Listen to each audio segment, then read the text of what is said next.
In front of me is Samsung Galaxy A50 and today I would like to show you how you can use keyboard Clipboard. Begin by launching your keyboard and clicking on Clipboard icon at the top of it. To go back to your normal keyboard, select this icon of a keyboard at the bottom left corner.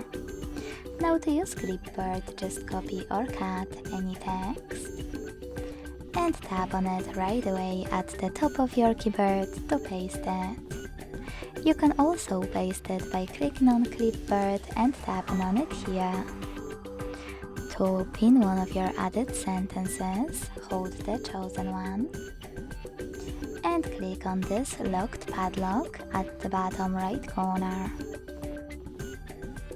You can unpin it the same way, but this time click on an open padlock. To delete one of your sentences, click on this bean at the bottom right corner and select delete to get rid of all of them. If you don't want to do that, hold the chosen one first, then click on the bean and tap on delete.